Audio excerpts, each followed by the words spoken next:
Il est sur une chaire, il a 2 micros qu'il ajuste devant sa bouche et son regard est fixe. Cet homme s'appelle Philippe Simot. Devant lui, plus de 3000 personnes.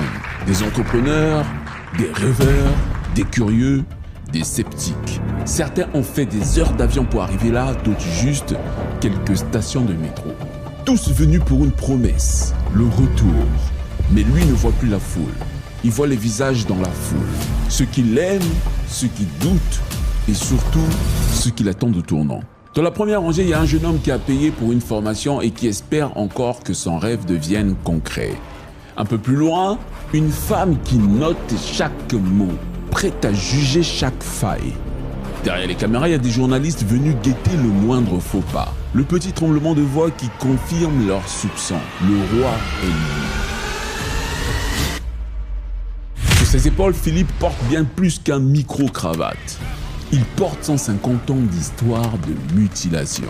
L'histoire d'un continent qu'on a fait douter de sa propre lumière. Il porte le regard d'une diaspora partagée. Partagée entre une diaspora qui est convaincue qu'il ne faut pas rentrer au pays, que la France c'est chez nous, et une diaspora qui est convaincue qu'il faut retourner en Afrique.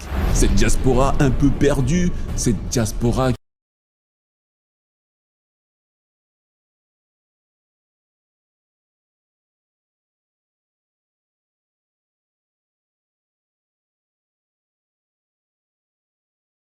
le rêve et la défiance, l'espoir d'un continent qui se redresse et la peur que tout s'effondre si Philippe venait à tout laisser tomber. Parce qu'il faut l'avouer, si ce mouvement s'arrête, si Back to Africa devient un souvenir, si Back to Africa cessait tout simplement d'exister, ce ne serait pas juste la fin d'un business. Ce serait comme éteindre la dernière étincelle qui disait aux jeunes « le retour est possible ». Alors pendant que les projecteurs chauffent le visage de Philippe Simot, pendant que la salle retient son souffle, Philippe inspire profondément. Dans quelques secondes, il va parler.